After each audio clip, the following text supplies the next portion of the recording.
Peoples party की 15 साला दौरे हुकूमत की अगर बात की जाए तो बल्दियाती इदारों को तहस नहस करके रख दिया गया।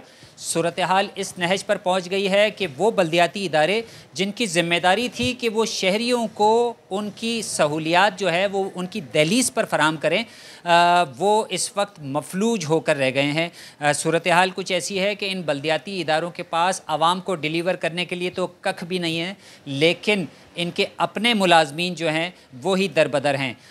2016 से लेके 2023 आ गया, लेकिन इनके जो रिटायर्ड मुलाजमीन थे उनके वाजिबात ना मिल सके। इसी आसरे में दर्जनों जो मुलाजमीन हैं वो अपने वाजिबात मिलने के इंतज़ार में इस दुनिया से चले गए, लेकिन उनके वाजिबात जो है वो अदा नहीं किए जा सके। इस सिलसिले में अदालतें भी मैदान में आईं, लेकिन अदालती अहकामात को भी नज़रअंदाज कर दिया गया। इस वक्त सूरत हाल ये है कि तकरीबन 9,500 मुलाजमीन जो थे उनके 10 अरब रुपए के वाजिबात पहले ही वाजिबुल अदा थे, जो कि KMC के महकमा वेलफेयर डिपार्टमेंट से उनको अदायगियाँ की जानी थी। लेकिन फिर कुछ हुआ यूँ कि नया बल्दियाती निज़ाम आने के बाद मेयर की सदारत जो है वो संभालने के बाद मुर्तज़ा वहाब ने एक यकजंबिश कलम फ़ैसला जो है वो सुना दिया कि अब किसी भी बल्दियाती इदारे का, शहर के जो बल्दियाती इदारे हैं उसके किसी भी रिटायर मुलाजमीन का केस जो है वो KMC वसूल नहीं करेगी।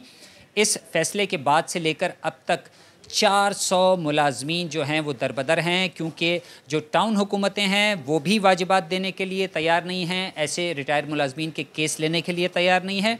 तो दूसरी जानिब KMC से भी उनको मेयर कराची मुर्तज़ा वहाब के हुक्म पर हरी झंडी दिखा दी गई है। इस सारे मामले को लेकर फंक्शनल लीग की लेबर विंग जो है वो मैदान में आई है। अगरचे दीगर जो मज़दूर तंजीमें हैं वो भी इस पर बारहा वक्तन फ़वक्तन सरापा एहतजाज रही हैं, लेकिन ऊँट किसी करवट बैठ ही नहीं रहा है। हमारे साथ इस वक्त मौजूद हैं फंक्शनल लीग लेबर विंग के सैयद नजम रिजवी, जो कि नायब सदर हैं कराची डिवीज़न के।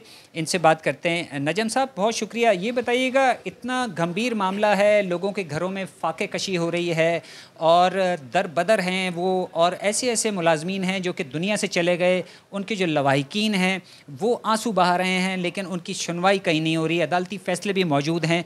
क्या कर रही है आपकी लेबर विंग?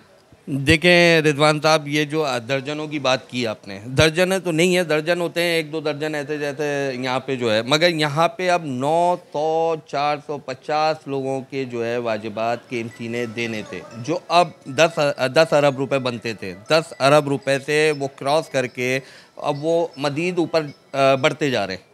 ठीक है।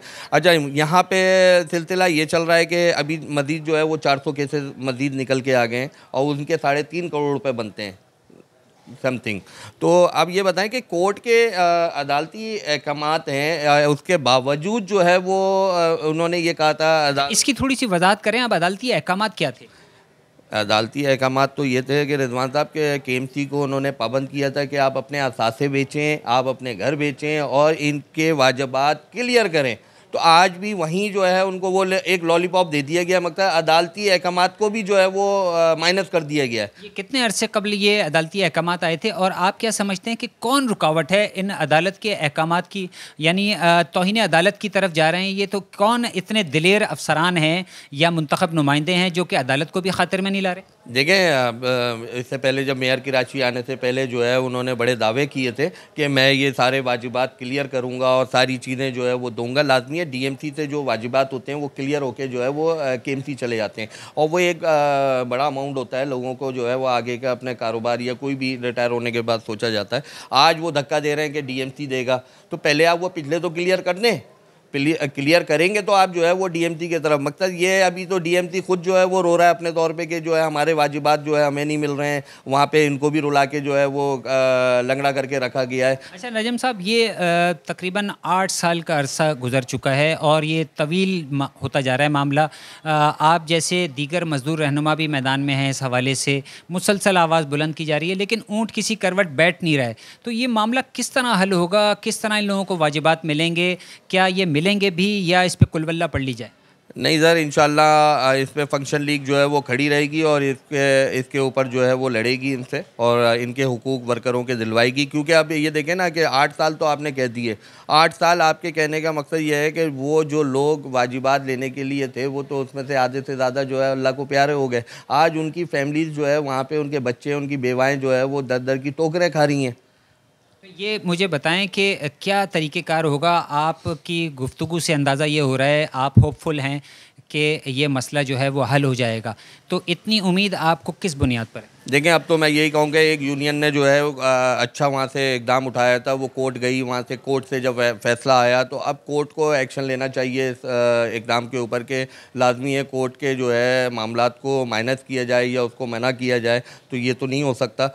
अच्छा, हमारी अदालतों पर भी जो है वो केसेस की भरमार है और हम देख रहे हैं कि कई ऐसे केसेस हैं जिनकी तारीख़ पे तारीख़ वाला मामला जो है वो सामने आता है, उनके फ़ैसले आने में जो है वो कई कई बरस लग जाते हैं। तो आप समझते हैं कि इस मामले को लेकर अगर आप अदालत का रुख करते हैं तो जल्द से जल्द कोई अच्छी नवीद जो है, कोई खुशखबरी आप सुनाने के लिए रिटायर्ड मुलाजमीन को या इनके अहल खाना को इस काबिल होंगे?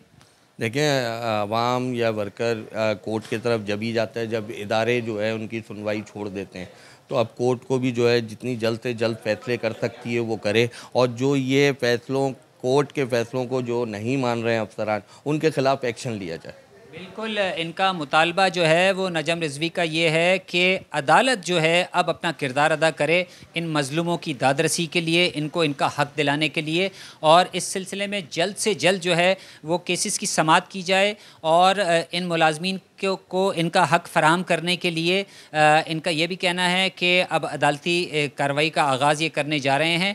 देखना ये होगा कि क्या इनकी ये जद्दोजहद रंग लाती है, मुलाजमीन को वाजिबात मिल पाते हैं रिटायर्ड मुलाजमीन को, या फिर मामला मज़ीद आगे जाएगा।